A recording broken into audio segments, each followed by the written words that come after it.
From Stanford University and KZSU, this is the Stanford Storytelling Project. One of the lawyers finally just stopped me and said, there's no such thing as a story. There are only accounts that are legally defensible in a court of law. My brother's one of the smartest people I know, but he can be a little absent-minded at times, and I've met headless chickens with better senses of direction. When my brother and I were young, we would walk to our elementary school. My brother was habitually the last one ready, so he would leave after me. While he walked, his mind often would wander, and he would get lost. Now, this might not seem strange for a child out in the world on his own, but it's important to know that you could see our school from the front yard of our house. At no point during the journey would you lose visual contact with either the school or our home. Still, my brother managed to get lost. See, about 3/4 of the way up our street there was a cul-de-sac. My brother would reach this cul-de-sac and wonder, is this where I'm supposed to turn? Keep in mind that while he is making this decision, he could still see the school in front of him. But yet, he would turn into the cul-de-sac and walk around it several times before stumbling out and finally making it to class, about 15 minutes late.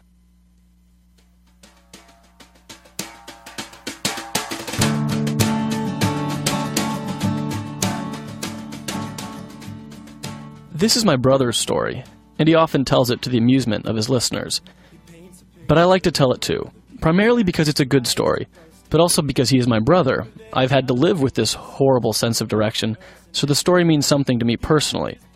But as I tell the story, and as my dad, and my mom, and my 3 sisters tell it, the story changes. We exaggerate the details to make it funnier, and we project our thoughts and our assumptions onto my brother. There's a danger in this. When you change someone's story, you change who they are. The danger increases when you are speaking on behalf of those who can't speak for themselves. This is the Stanford Storytelling Project, and I'm Micah Craddy. Today on the show, telling other people's stories. 2 of our producers look at 2 attempts, one by a group and one by an individual, to tell someone else's story.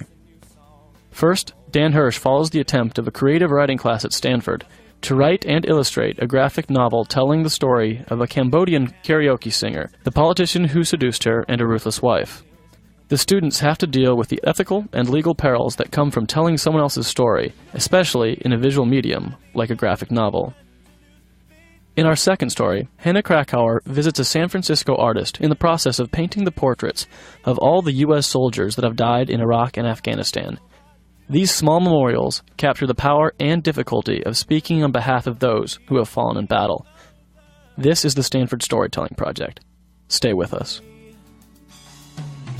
Don't we all, after all, just want ourselves a little perfect piece of the poetry, yeah. Jack said that we could burn and be a Roman candle exploding across the sky. Comic books have long told stories. But these stories have been of masked men in tights and capes, fighting for justice using their superhuman strength, or, in the case of Batman, rigorous training and a keen intellect. But these stories are works of fantasy, meant to entertain, not enlighten. In recent years, however, artists and writers have found the combination of words and drawings a powerful way to tell compelling stories, and the form of the graphic novel, an extended comic book, has gained acceptability as a literary form. In 1992, Art Spiegelman won a Pulitzer Prize with his graphic novel, Mouse, A Survivor's Tale. Mouse tells the story of Spiegelman's father's experience during the Holocaust. In the winter of 2008, one class at Stanford set out to collaboratively produce their very own full-length graphic novel, a work that would tell a true story of first love, corruption, violence, and karaoke. Along the way, they discovered how serious comics could be and how hard it is to depict someone else's life. In our first piece of the show, Dan Hirsch tells their story.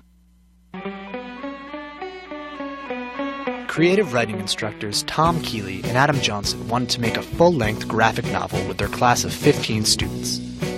They hoped to explore the medium and work collaboratively, but mostly, they wanted to tell a good story. This was not so easy a task. First, they had to get 15 people to agree on which story to tell. And when they did all agree, it was the true story of someone else's life. In the weeks of their class, they had to find a delicate balance between telling a good story and telling the truth. In the end, both students and instructors had to wonder if they had done literary justice to their character, a real woman, and whether or not they had made the right choices in telling someone else's story. I just got shot in the stomach, but apparently she got shot in the shoulder. But this is just a close-up of her punching her stomach. And then here would be, this is like 2:30 a.m. This is an aerial view of the whole scene, so like panicked like people who saw it or ran in when they heard the gunshot. Her lying on her back, and then the niece clutching her stomach. And that's all I got done. Sweet. I submitted a bunch of drawings to Eric, who is the reporter who kind of like presented us with the story of Top Marina, and he told me that in Cambodia there are no sidewalks. I'd drawn a lot of sidewalks, so I don't really know how I'm going to deal with this problem, except for maybe pretend I never heard him say that there are no sidewalks. So that's why I left. It's just that. But, I was looking up images on Google of gunshot victims and like people in the process of being shot, and my friend was there, and he was like, "What are you doing?" These are the voices of Tom Keeley and Adam Johnson's graphic novel class as they worked throughout the quarter. Over the course of 10 weeks, the class met for over 9 hours a week in both the afternoon and evenings. Their class would often be filled with photographs posted on the wall, pizza boxes in the corner, and tables crowded with ink drawings, art supplies, and laptops. The class consisted of 15 students, both artists and writers, collaborating together to produce one final product, a full-length graphic novel. Here are instructors Tom and Adam discussing their initial hopes for the class. We had taught a class called New Media Writing, where we looked at anything involving the internet and the writer. We did look at graphic novels as well, because there's just a lot of e-comics on the web, and that's where a lot of the students gravitated towards. And coming out of that class, which we taught a year ago, Adam, this is really your idea. You just dug the graphic novel, and you were like, and we're going to make a book. You know, and I was like, well, that sounds good. You know, what are we going to make? You know, like a 50-page book or something? Are we going to make like a collection of short stories, you know, short comics and stuff? And Adam was like, we are going to make a book, a full-on book, and it's going to look great. I think if ever once we would have wavered, it wouldn't have happened. That's right. People kept saying, you're going to do what? You're going to make a book? Yes. With that many students? Yeah. In a few weeks? Yeah. I would have to say absolutely. Mm-hmm. You know, and saying it enough, I think we've started to believe it. And when the class came close to starting up, I suddenly felt a tremendous amount of pressure, like, holy shit, it's real. Right, absolutely. Yeah. It was the hardest class I've ever been part of, even including the first class I ever taught. When the class began, things started out well. Tom and Adam had gathered a good mix of students with both drawing and writing skills. They spent the first 4 weeks reading and discussing various graphic novels and working on small exercises to hone their storytelling skills, experiment with the form, and learn to work together. By week 4, it was time to get started on what would be the final product, a graphic novel written and illustrated by 15 different Stanford students. But choosing a story to adapt into a graphic novel that everyone could be happy with was an incredible challenge that almost brought their collaborative process to a near standstill for days. This is Jessica Johnson, a senior in the Especially when class. deciding on a topic. There was one day there that we actually skipped our break on a Monday, so it went from like 3 to 8, and we were just talking about which subject we'd choose. And we wanted everyone to be happy with it. Everyone was just so frustrated and tired, and they just almost wanted to be told what to do. This is Adam discussing the process of picking a story with various It really students. felt like in the name of collaboration we had disenfranchised everyone in the class. That was a little low. I mean, I went home and I talked to my wife for a long time about that. I actually almost cried because I was so frustrated with the topic picking. You were? Yeah. almost cried. I almost cried. I was so tired by the end of that day. Like, when you walked out at 9, we didn't even have a topic, and like, I think there were a couple of us on the stairs just going like, that was the most painful experience of my life. It totally was. But then things changed. One member of the class, Night Fellow Eric Pape, realized that he had the perfect story for adaptation from his career as a journalist. Well, I've been a journalist for well over a decade. I was living in New York City at the time. At the time, I was a freelance writer and who had lived in Cambodia for several years, worked extensively in Cambodia as a reporter. And basically, I read the story from the wire services soon after. The girl in the story, Tat Marina, was attacked. And then I found out that the girl eventually made it to Boston, where she was being treated for her medical care. The girl Eric went to visit in Boston was a young woman from Cambodia named Tat Marina. As a young girl, Tat Marina sold shakes on the street to support her family in Phnom Penh. But eventually, attracted by higher wages and a more glamorous life, she moved into work as a karaoke singer at one of Phnom Penh's many karaoke clubs, where she eventually reached a sort of stardom performing in music videos. It was there her beauty and youth attracted the attentions of an older man, a powerful government administrator. It's really a story that is more universal than I realized at the time. It's a teenage girl's story of first love, but one that went horribly wrong. This is a poor girl who met a wealthy, powerful man. And when I say poor, I'm talking Cambodian middle class, which means, middle class in Cambodia basically means you own a blender or you own a moped, because then you have a source of revenue, which means in American terms we're talking dirt poor. She met a very wealthy, powerful man who was a prominent official in the government. He basically lured her into a relationship, began to financially support her and create dependencies, and basically when she tried to get out of the relationship after she found out that he was married, he imprisoned her, basically, and said, "You can't leave me." After a certain amount of time, she accepted to stay with him because she was afraid he would become more abusive in a sense. I don't know that he actually ever hit her. I think that he didn't, from what I know. But he did do some terrible things.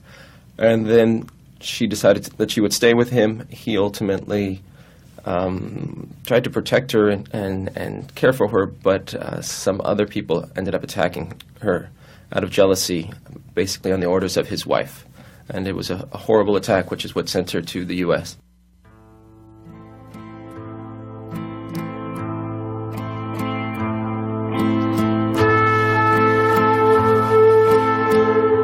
In a crowded market, Marina was attacked with acid that left her horribly disfigured and maimed. She is one of many women in Cambodia who have been attacked in this way, and whose attackers have yet to be prosecuted. When Eric met Marina for the interview, she was living with her half-brother in Boston, where she hoped to receive plastic surgery to restore her appearance. Eric, along with another journalist, attempted to publish Marina's story in various American periodicals, but were turned down numerous times. Finally, one set of editors agreed to publish their story, but that was the week before the terrorist attacks of September 11, 2001. We were preparing a big story for an American audience, but after 9/11, no one cared. So we wondered, what do we do with this material? Nothing's going to happen in the U.S. now because of it. So we wanted to take it to Cambodia, and then we thought a graphic novel would be a wonderful way to do that. We thought if we created a little booklet with drawings that were almost cartoonish, it would look harmless, so the authorities wouldn't figure out it was something kind of subversive in a way. So that was in our mind. The problem is we had no idea how to do graphic novels and how to find the people to transfer it. So when I came here on a John S. Knight Fellowship, and I heard about this class, I thought, hey, this is my chance to get more familiar with this world. Out of there that day. And I mean, all the student people who were arguing each way were just like, what have we gotten ourselves into? We're never going to get going. And then, of course, Eric came in with the story that he had told to me about Tat Marina, about this person who had been burned with acid. And he sort of told me the story the day before. And I turned to him in class without any – I don't remember us having that as the game plan. I think I went in there and was so frustrated from the previous class, I just turned to the journalist in our class and said, hey, would you tell a story because I don't feel like talking right now. And I said that, and I ran through the story in about 10 minutes. And one of the goals of this course was to do some sort of good. And I also emphasized that no justice was ever obtained in this case, and it's very unlikely, unless there's a change of government in Cambodia, that the people who attacked Marina will be held responsible. And I think that, along with other elements in the story, and sort of first love elements I mentioned before, of a teenager connected with a lot of the class. And he told the story, and then he had to go. He had a meeting to go to, and he left the room. And I think we were about to change the subject, and instead one of the students, like Jessica, was like, I like that idea. You know, can we talk about it? And they talked about it for 15 minutes, and everybody said yes, and we were rolling. It was electric. It was electric. It really was. And then I left, and then I got a call back from Tom, and he said he had never seen anything like it after I left. The students unanimously said that they were really passionate about the story. This is junior Sarah Sisson, one of the class's I'm illustrators. really excited that we finally ended up at that topic because I think it's something that actually is like a compelling story and that everyone cared about. What I found like really compelling was kind of her story as being like a normal 15-year-old girl who wanted to appear attractive and wanted to perform in a karaoke bar, and kind of like how that would appeal to a reader in the United States, like a high school reader. And it kind of like universalizes, like there you can draw connections between yourself and this girl in Cambodia, and then you realize like what she went through, and you can really empathize with the characters. Here's Jessica Johnson. And all of a sudden, Eric, the reporter in our class, came in and he proposed this story that he had heard. Really hearing it from him, it gave a true story that had humanity in it, that had all the things that people were looking for, and we were like, hey, here's a thing we can like make a difference, here's a story we can tell. And it was just a really great moment for the whole class to be able to say, hey, we have an idea, we're going somewhere, we're making progress. So this was a young woman with no advocate. This was a story with no just resolution, and it was a story that the world had conspired to prevent its telling in some strange way. And they picked up that cause. Yeah, the justice element was big, that people had attacked her and they were walking around scot-free, and that didn't seem right.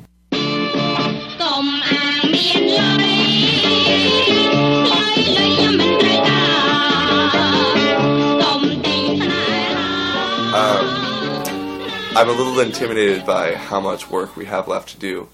Deciding to base their graphic novel on the life of Top Marina was certainly a high point in the class's collaborative process. Everyone seemed enthusiastic to get to work, but after the initial excitement of choosing the story, it became obvious that the difficult decision-making was not over, and they had to face a whole new set of problems. They had to ask themselves, what is the best way to tell this story? This is Tom Keeley on February 11th. So today we have our story, but we're brainstorming about what scenes we're going to draw, what panels we're going to draw. I'm looking up at the board right now. There's one about she used to serve milkshakes in this bazaar. We're not rejecting any ideas. We're just accepting every idea, and we're going to put it up on the board and try and come up with a structure for it. The whiteboards in their classroom in Wallenberg Hall were completely filled with various ideas for panels. Every inch of board was covered in suggestions. Throughout the class, Adam and Tom kept adding more as they arose, searching for space in the already crowded board.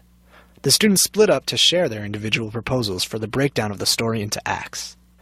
But for one group, even the discussion of whether or not to frame the story using flashbacks became a somewhat heated debate. Think of how many movies like start with a murder and then you have to go back and figure out how the murder happened. Think about how many that don't. But the ones that do are good. I thought the point of the story was her like psychological growth, though, not like an acid attack. How'd that happen? Not like a murder story. Well, that's the basic fact of the book. I mean, we're not aiming for a detailed autobiography of her, are we? I mean, we're aiming for like an explanation of this one cultural phenomenon that happened to happen. And what can she do? It was interesting in its own right, and it was like giving her a voice. I guess what is the point of the story? Deciding on narrative devices revealed a conflict about their basic conceptions of what Top Marina's story is all about. They went on debating when in their narrative arc they should place the climactic event of the acid attack. Various students, including Lauren O'Neill and Christina Bautista, debated the use of flashbacks. Well, we want to put it at the beginning. No, but if you put it at the beginning, you're like, how would this happen? I want to know how it happened. Maybe they wouldn't care. Immediately, it's not like you're taking all the mystery out of it. You're actually adding to the how to the tension. End up this way? I don't know. It's kind of exploitative. Every work of art is exploitative, I feel. Literature is exploitative. Film is exploitative. I think we can fold the story together beautifully and then be like, you see, this is where she was, this is what's happening, what's going to happen with her, and it builds and it builds. And he's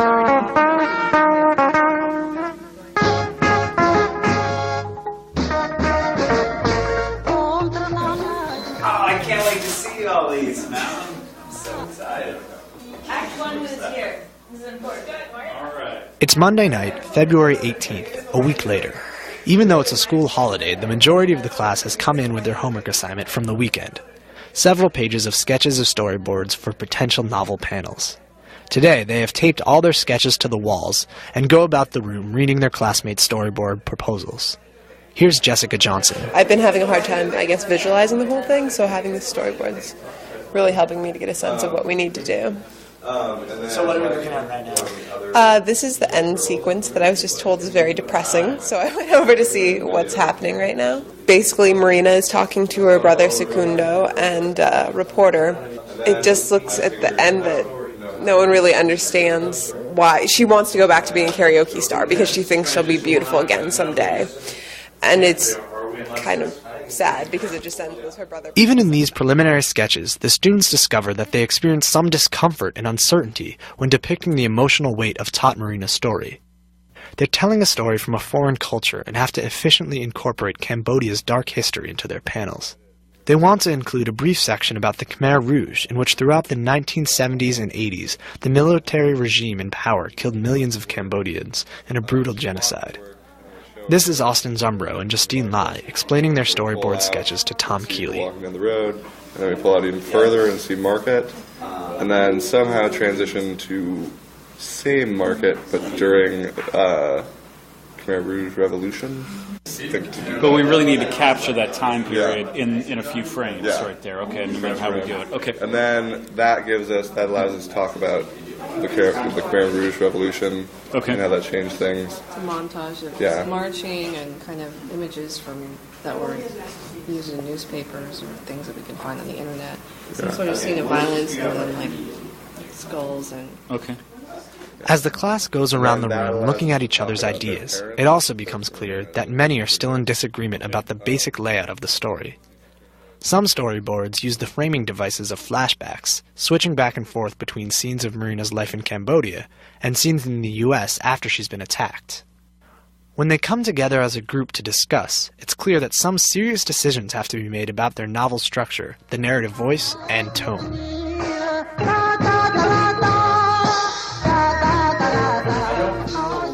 Whether we want to start with the backstory. I almost don't want to have this section where someone's turning to me and say, this is why this story is important. I don't feel like someone should have to prove that to me. I feel like the story should just be important as it is, and I want to see this colorful marketplace with the UN, with different... At one point, Lauren O'Neill suggests that the narrative could be framed by a graphic novelist interviewing Marina rather than a journalist, which raises a question about the potential truth claims of their novel.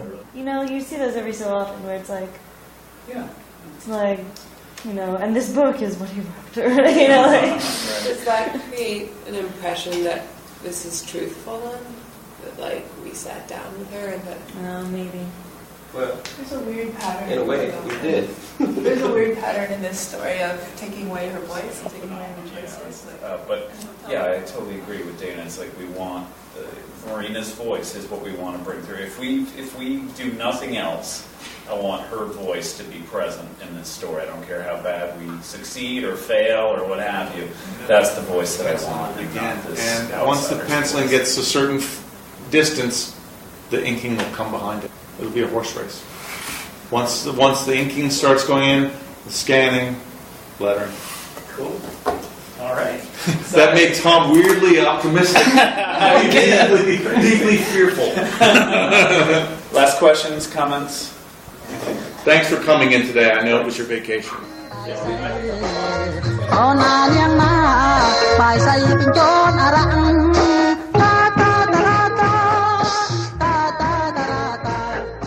Pages has to grab their attention. That's why we have a great opening line. Our opening line is, the best place for a milkshake cart in Cambodia is outside the Torture Museum.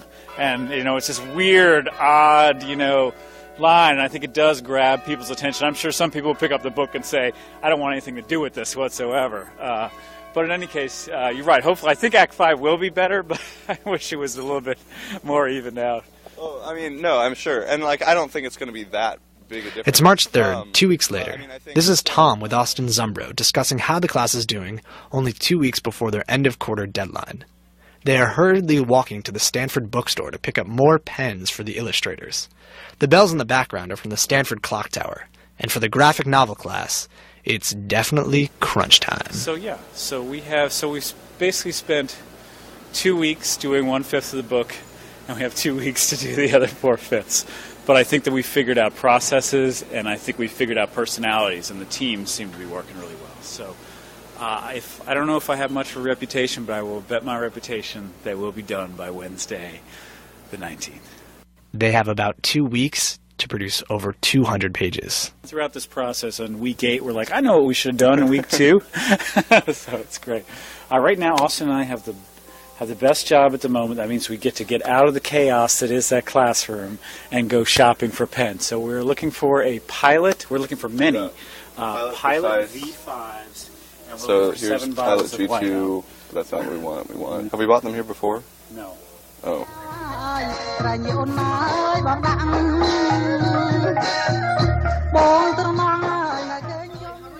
How much bubble space around the words? Because, like, you know, sometimes you have a lot of space around, like, the lines, and sometimes... Back at the classroom, it's a whirlwind of activity, with the room divided into groups. Illustrators working on one side of the room, writers on the other, and a layout team making up blank panels. In the last 2 weeks, the class has made large decisions about their story. They decided to drop the flashback structure for a more linear one, have chosen to write the narration in the first person, and have planned out each of the acts. The first act has been completely illustrated and inked, but currently the illustrators are waiting for more script from the writers, who seem to be stalling on subsequent acts. Specific scenes pose unique challenges for the writers. Tonight, they are visited by a professional graphic novelist, Andy Hartzell, who works with Lauren O'Neill on writing the script for one particularly problematic scene. We are working on the Act 3 of, what's the name of this book? We don't have a name yet. This graphic novel, at the end of Act 3, kind of climactic sequence. Well, the big problem we're working through is how to depict the deflowering of a 15-year-old girl at the hands of an older man in a way that is, not vulgar Tasteful. or crude, something that is tasteful, that is true to the psychologies of the character. That's the big problem that we work through. Kind of a big problem, right? On their way back from the bookstore, Tom and Austin discuss the challenges of depicting a true story, and the sensitive nature of that story. As they get closer to completing their book and presenting a finished product to the world, they are faced with broader questions about the possible implications of telling Marina's story. And the question came up, does Marina want this attention anymore? And one thing that helped us feel better about it is Eric Pape, who's the journalist who covered her to begin with, has pointed out that she's part of this video about acid burnings that's about to come out. So I don't know if she wants to be in the spotlight, but she wants to hear her story heard. Wants to have her story heard. And so I feel like in this last week, and probably as late as spring break, we'll have Eric talking with her. We'll have other people, getting her take on it, her brother's take. One change that we've made is we're not including names. Right now, she's just known as Shake Girl. She makes shakes in the market. In some ways, it's creative nonfiction, so we're taking the facts of her life and then imagining. I think that there's some apprehension about that, and I think towards the last week, there'll be 4 or 5 people from this class sitting around the table and saying, what do we have to do to make ourselves feel comfortable about this? Because if there's one thing that everyone has in common in this class, we're all excited about the story, and we all care a lot about her, and we want her to be to feel positive about whatever product we put out. I think you develop sort of an acute sensitivity to it, just like researching pictures. All the pictures you find online are all of American tourists with these girls. Like there's no information out there just about the girls. It's always like American college kids having a party, and you sort of see them in the background serving drinks, and there's always that dynamic.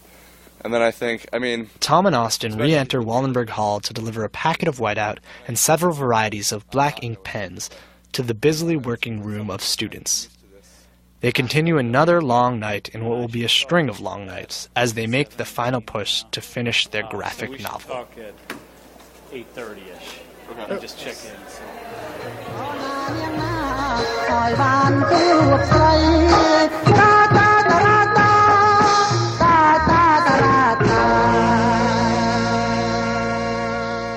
things did not go so smoothly.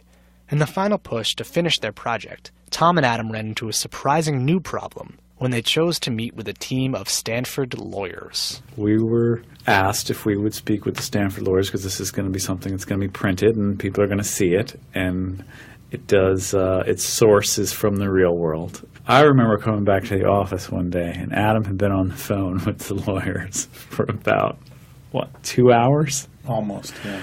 And I had never seen him so run over in his entire life. I mean, he looked like a truck had just hit him.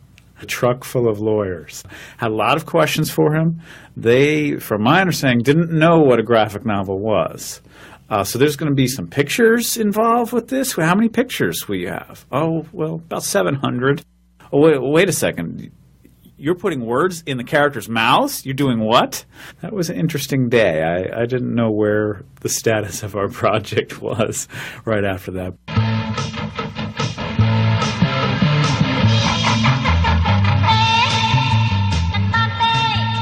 Here's Adam discussing the conversation he had with the Stanford lawyers that threatened to terminate all their weeks of hard work. The Stanford lawyers were very afraid that these were libelous depictions and that basically the whole cabinet of the nation of Cambodia would go into action against us. I was on a conference call, and there were many lawyers, and they were in different places. I thought that I gave a great response to a lot of their inquiries. I was a journalism major, in college, and I talked about, truth and fair use and cultural commentary and a lot of the classic defenses for libelous depictions. One of them had a legal answer for everything, and they just took turns rotating, beating me down and beating me down. And of course, there was something accurate to what they were saying, but it came to pass that they didn't know what a graphic novel was. I kept saying, well, my students are very invested in the story, and the story's important. And one of the lawyers finally just stopped me and said, there's no such thing as a story. There are only accounts that are legally defensible in a court of law. That was when I broke. That was when I said, I'm not going to get anywhere with these people. But luckily, things changed when Tom had the idea of inviting one of the top lawyers to their class and have them see firsthand what their work really looked like. And she came and looked at the students drawing, looked at them writing, looked at them compiling. She saw how the desktops of their laptops were covered with pictures and images, and she saw that our whiteboards were filled with ideas, and that we were all engaged in an act that I think she had never witnessed before, a type of creativity that was truly pure. And afterwards, she came back from the ledge of our deaths and said, wait a minute, this is a good project. And at that point, she said, we're going to find a way to make this work. Mm-hmm. After some more discussions and some slight moderations, the class proceeds in their work as planned, with the support of the Stanford lawyers. On March 17th, only a few days before the end of winter quarter, the class is still finishing up drawing. They are not going to make Tom's March 19th deadline, but are still in good shape to finish the graphic novel and send it to the printer within the first few weeks of spring quarter. The room is relaxed tonight as the illustrators continue to plug away at their final drawings, the writers work on copy editing, and the layout team scans final pages into the computer. Yet, as they are so close to finishing their graphic novel, there still remains some discomfort in depicting the more gruesome aspects of this story. Here's one of the illustrators, Justine Lai, discussing her drawings. Flashback to the history, so it's like a mini history lesson about the Khmer Rouge regime in Cambodia. So it's kind of taken me a while to draw just because it's kind of an emotional topic and it's kind of a downer, like, oh, okay, pile of skulls. Oh, okay, someone, draw some famine in one little square. That kind of. Despite some of the ethical concerns that still linger, Tom and Adam defend the choices they've made and the liberties they've taken with the story, and argue that the final product is not pure nonfiction, but rather a fictionalized account of true events. Nonfiction stories from the real world are often messy. They don't resolve well. But it is a graphic novel, and when people come to a novel, they expect a story that has some kind of shape and satisfaction. And because there are only 4 or 5 news stories about what happened to this young woman. And stories similar. I mean, she was not alone. She was representative of the unfortunate fates of many young women in Cambodia because of this phenomenon. Yes. We had to conjure. We were, I think, hypersensitive to getting Cambodia as best we could, to being culturally sensitive, to writing a story that we thought our subject would approve of. And yet, we dove in and started writing in the first person. And once the illustration team agreed on the look of the character, they all sat down and drew her over and over and over. They spent hours, and their hands took on a muscle memory of her face. And as we spent night and day writing in her voice and in her dialogue, a version of her that was an intersection of the humanity of our class and the humanity of her experience came to be. And so I won't say it's true to her, but it's true to a collaboration. And maybe she was an unwilling collaborator in this artistic project, but I think it's a truthful story. There's been a hesitancy to put words in her mouth particularly, so people didn't want to do first person, and people didn't want to do from her perspective, they want to do from her brother's perspective. So there's a lot of issues where we've kind of been trying to like hedge ourselves and say like, well, maybe if we put another layer there, then it's safer. And while that is safer, I've kind of been on the side that it won't create as good a project because we're being safe instead of trying for that one truth that we can get to. I think she'll really like the book, you know, and we definitely went into this process with that spirit, you know. I don't know, some things we had to imagine, you know, lots of things we had to imagine. And I'm sure there's things that are inaccurate, but this wasn't our goal. Our goal was to get the spirit of the story and the spirit of who she is, as best we know, on the page. Through the process of transforming his initial piece about Top Marina's story into a graphic novel, journalist Eric Pate discovered that the graphic novel can do some things that more traditional, supposedly objective forms of journalism can't do. In an article, there are certain things that I can write, but it will turn people off. And in a graphic novel, you can portray it in a way that distances, and yet you can keep the emotional attachment with the reader. But we can represent her inner world. There's a scene that's entirely fictional in the story that is it's purely representational, where she's trapped as a prisoner. And she writes a note to her brother to come save her, and she folds it into an airplane and she throws it out the window because she's locked in a room. She's on the top floor of a hotel with a guard at the door, and basically it soars through the air and it represents her hope. And it's soaring over Cambodia. It starts to rain and the plane starts to sink, and then it turns into a pigeon and it flies on, and it's her hope. I won't tell you what happens to the bird though.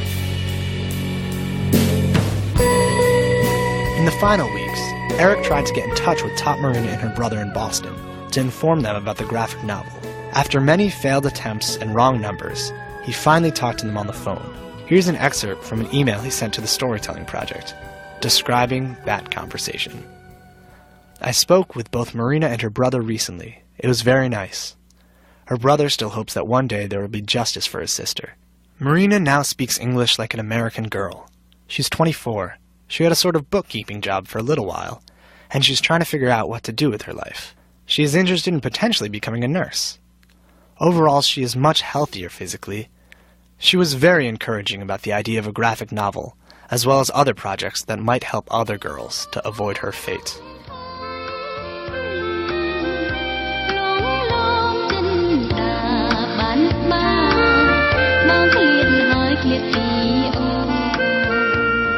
What you're listening to is the soundtrack of one of the videos featuring Top Marina before she was attacked and left Cambodia to come to the United States.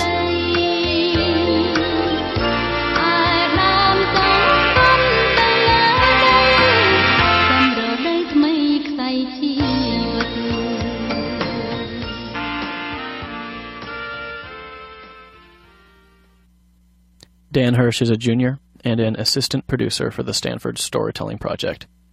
The graphic novel can be seen at shakegirl.stanford.edu.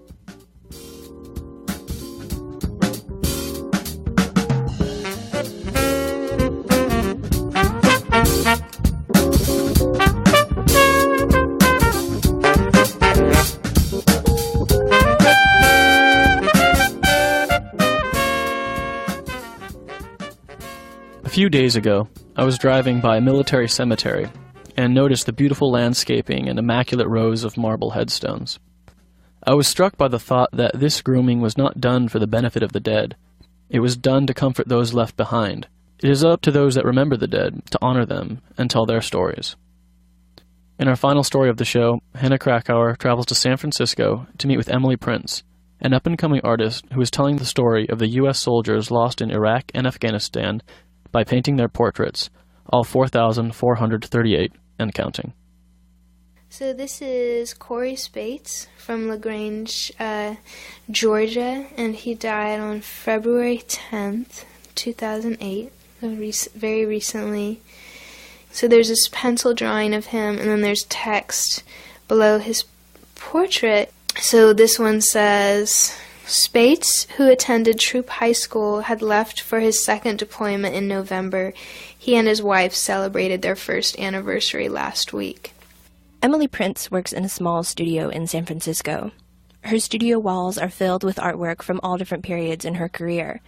An oil painting from college of small colored diamonds radiating in all directions, large illustrations of bright blue flowers and leaves, and a scrappy collage of a horse and a brown paper bag above her work table. But stacked unassumingly in the far corner of the floor are a handful of archival boxes.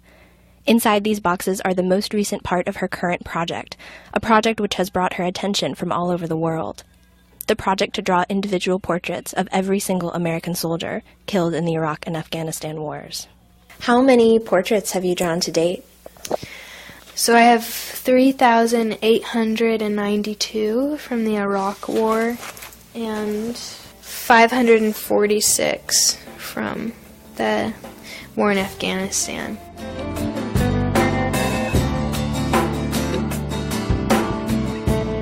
Emily grew up in a small town, which is not really a town, to be honest, called Gold's Run up in the Sierra Nevada mountains. Driving by on the freeway, you'd hardly know that anyone lived there. Emily lived there with her family, off a dirt road leading deep into the woods. We had snow in the winter, and we had lots of wild animals like deer and bears were regular visitors on our property. And it was great. I loved growing up there. I have fantasies of trying to work out a way to move back there if I ever could. Emily started drawing at a very young age. First, it was simple, filling in coloring books of Pinocchio in kindergarten. By high school, Emily had set out to make her artwork as photorealistic as possible. She was determined to perfect the art of making something look real. The first time she did it, I was a freshman in high school, and it was just almost randomly a photo of Keith Richards from a Rolling Stones magazine, and I didn't even know who he was, and I'm sure I would not have recognized Rolling Stones music if somebody had played it for me, but he had feathers in his hat and like some kind of silk blouse and a velvet jacket, so there were all these different textures, and his face had about 1 million wrinkles in it, so it was like a really exciting and varied thing to draw.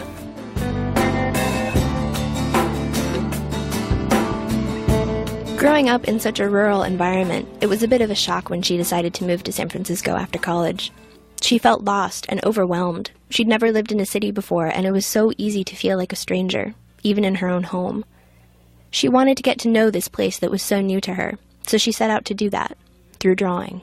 The first project I did, I don't think I consciously set out to do it for that reason, but anyway, I did all these catalogs of what was in this apartment that I had moved into to get to know my new home.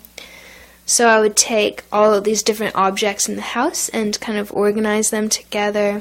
Like what kinds of objects? Yeah, like on one drawing there's all the knives, or on another drawing there's all the chairs or all the lamps, or Japanese record covers, or two-dimensional birds, or three-dimensional birds, or pictures of horses, things like that.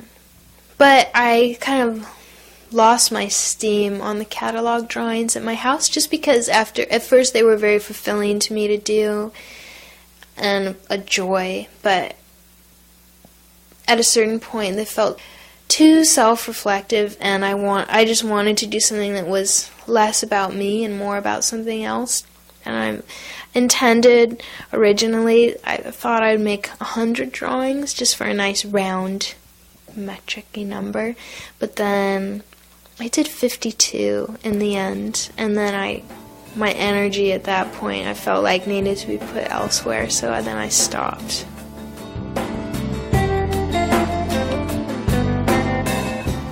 I had been doing those catalog drawings, which were like making a portrait of my home, but rather than one holistic picture, it was looking at the thing and all of its individual parts. So things all one at a time, like one pair of scissors at a time, or dish towel, or whatever. I felt like that way of working made a lot of sense to me, like a kind of map making, but not necessarily in a linear kind of map, but an organizing and ordering of something in some sense, and trying to familiarize myself with something or learn about something, investigate something through drawing.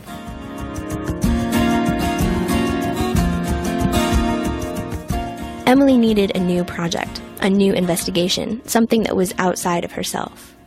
This tool of map making that she'd discovered, of breaking down an overwhelming whole into digestible little parts, seemed like a great way to approach a problem. As for choosing this new project, Emily says that it just sort of chose itself. There were a million different things that I could have chosen to make an investigation on, but at the time, and still, something that I felt really drawn towards, or it was compelling to me, was wanting to dig a little deeper under the surface of the statistics that you hear all the time, like 5 soldiers died today, and 2 another day, and now there are 300 dead total, or whatever. But whenever I heard those numbers, I just wondered, well, each of those numbers represents an individual, and I felt like that number was an abstraction, and I felt like that situation that it was describing really deemed an elaboration.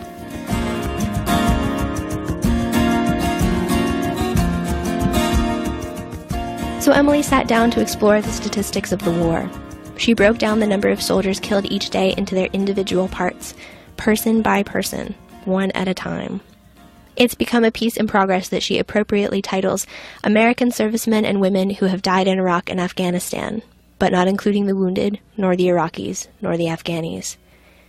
And right from the get-go, Emily knew the commitment she was making. She was in it for the long haul. No, from the very beginning I felt like I'm going to draw all these people. Every single one?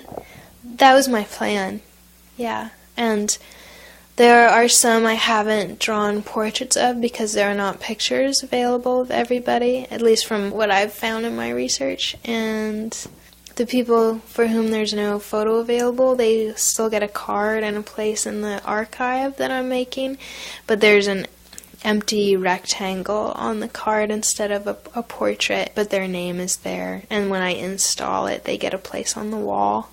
When it's fully installed, the piece occupies an entire wall, 25 feet high and the width of the whole room. It takes roughly the shape of the United States, as each portrait is placed at about the location of the person's hometown. As Emily herself says, it's so big that it literally overwhelms your body.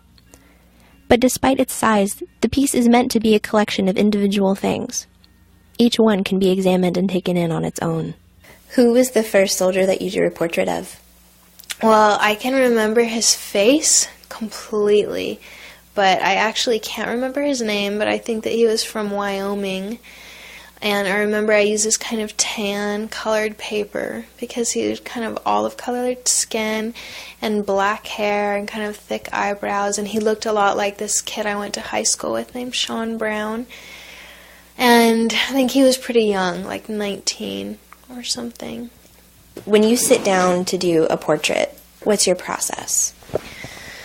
I have a rhythm that I go through with each one.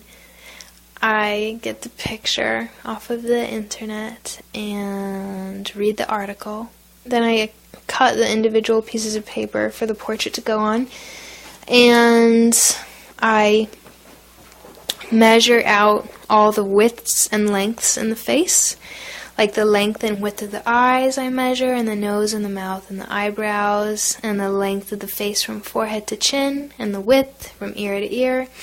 And so I take all these measurements and then put dots on the page, and then freehand I draw out the face. But I have those dots as a reference. I'm not normally that concerned with things being that accurate, but in this case I feel like the important thing is that these individuals are shown. So if they're not shown in the most accurate way I can draw them, then I feel like I've missed the point. And then after I've made the drawing, I add the text.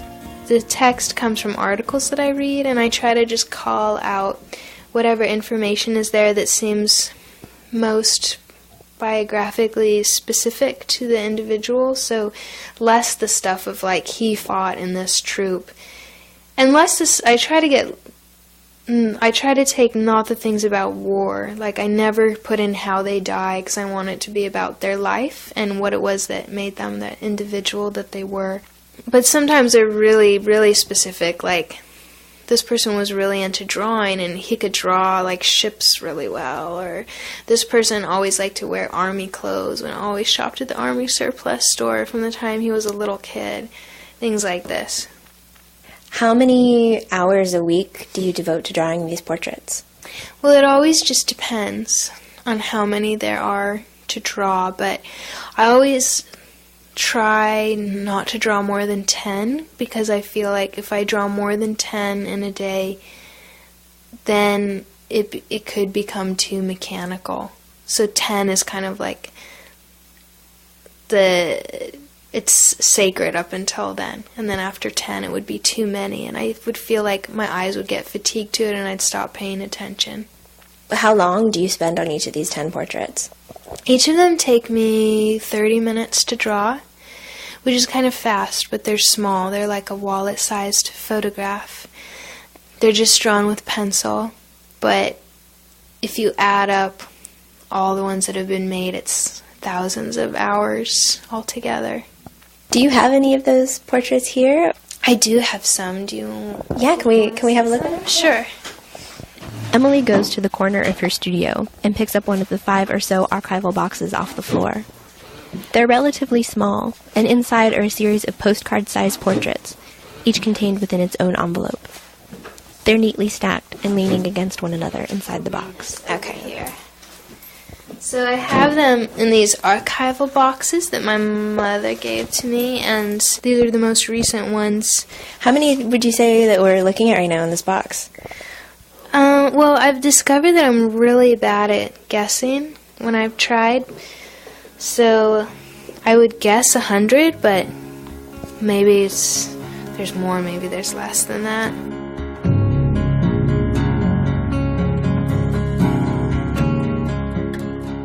Sitting down next to this box full of portraits, I can't help but feel a little overwhelmed.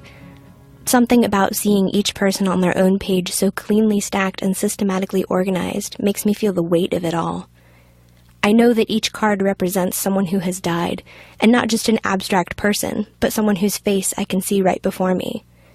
And beyond that, I know that these are only 100 or so of the thousands of portraits she's drawn. I don't quite know how to handle it all. Emily, though, has a different attitude. It would not be honest of me to say that when I spend like 8 or 10 hours drawing these in a day, I'm like sad for 8 or 10 hours, and it's not like that, and I don't think it's be humanly possible to sustain that attention or focus and be totally present with it all the time. But I try to take a moment with each portrait and just remind myself of what I'm doing, because it would be very easy to get really mechanical about it. And so I try to take a moment during each drawing and recognize that this is a person who had this great trauma that's rippling out into their family.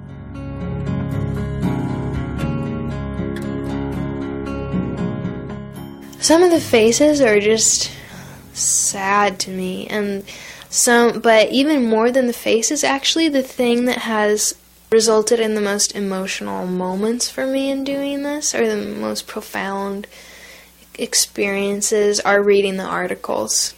Because the face is one thing, but then knowing some background information, and some of the stories are just totally tragic. Like what kinds of, do you remember any one specific story? Stories of like a family who, this wasn't the first child that they lost. Like another brother died in a car accident the year before. Things like that, or people who were there in the war so earnestly, and then they end up dead. I gave a talk recently at Portland State University, and a woman came up to me afterwards, and I couldn't believe this. She told me that she had 5 friends who've died in this war. And that was unfathomable to me, to even just have one person, but 5, and she was crying. And those moments have then, beyond the reading the newspaper articles, when those moments have happened, they have been the very most moving, because it's a step beyond reading the article, because then it's hearing from a person who is who had a living relationship with this person whose portrait that I've drawn. Luckily for me, I guess, all of these people have been really supportive, and that, in a way, if I could hope for anyone's approval in the process, like, their blessing is more important to me than the sanction of an art critic, because I feel like, in a way, this information belongs to them more than it does to me, and so I would hope that people are okay with it, and I would imagine there could be a million different responses, and I've just happened to hear from the people who are supportive, and it's meant a lot to me.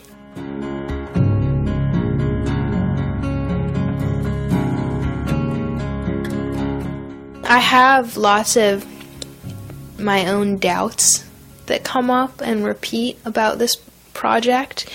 The biggest and most nagging one to me is that I don't have nationalistic feelings, and I worry that the piece can come across potentially as being one-sided, because it's not showing those Iraqis who've died or Afghans who've died.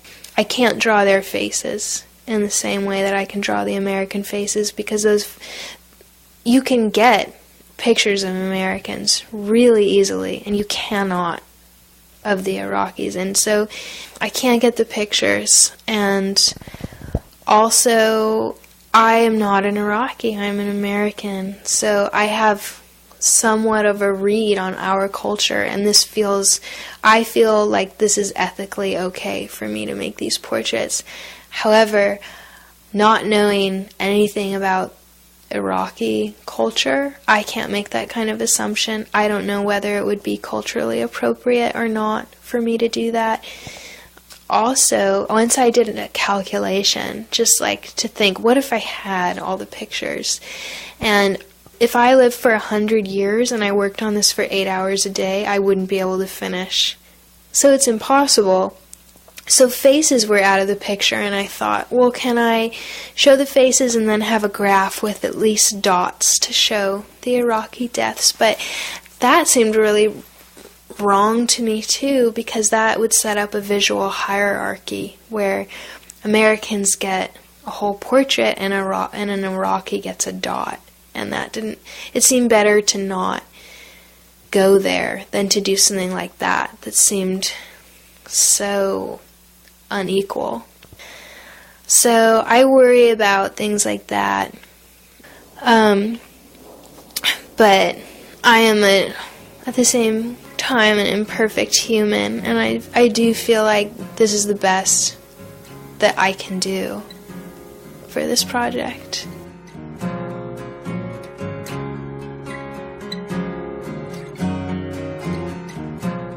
I still feel like it's a really small thing. I mean, there's like any one of these people represents an actual human life, and their family is mourning the loss of that person.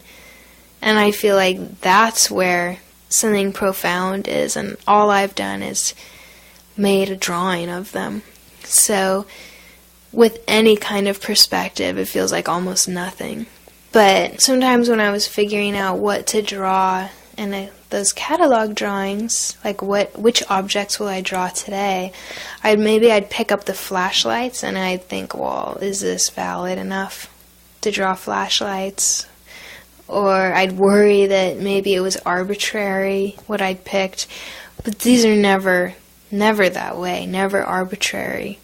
Do you think you'll keep up with this project for a much more extended period of time?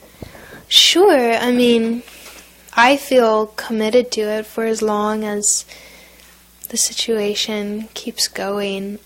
It would be hard for me to stop. I mean, the longer that I do it, the more attached I've become, and it doesn't even feel like art to me anymore. It feels more like a personal practice, even a spiritual practice that I go back to every week and spend time with. I could not do it now. I couldn't have looked at all these faces so far and then stop. It's just a part of my life now.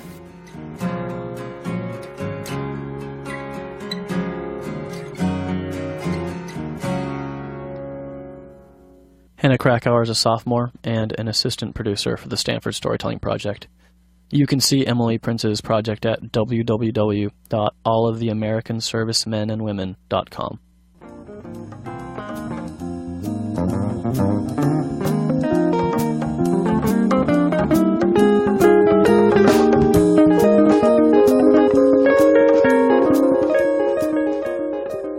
Today's program was produced by myself, Micah Craddy, and Jonah Williams. It was engineered by Bonnie Swift. Thanks to Daniel Hirsch and Hannah Krakauer for their stories. Daniel would like to thank Lee Constantino for his assistance, as well as Eric Pape, Tom Keeley, Adam Johnson, and everyone else from the Stanford Graphic Novel Project 2008. Hannah would like to thank Charlie Mintz for his production assistance. Original music for the show was written and performed by Chris Ayer, Hunt Alcott, and the Yeltsin Collective, whose music can be found on Stanford iTunes. For their generous financial support, we'd like to thank the Stanford Institute for Creativity and the Arts, Stanford's Oral Communication Program, Stanford Continuing Studies, and the Hume Writing Center. KZSU would like to thank the law offices of Fenwick and West for their generous underwriting support. Remember that you can find a podcast of this and every episode of the Storytelling Project on Stanford iTunes and on our website, storytelling.stanford.edu. This week's podcast will also feature the poetry of Sean Hill, along with an interview with the poet. Tune in next week for Seeing Ourselves Change, stories about who we used to be and who we are now. For the Stanford Storytelling Project, I'm Micah Craddy.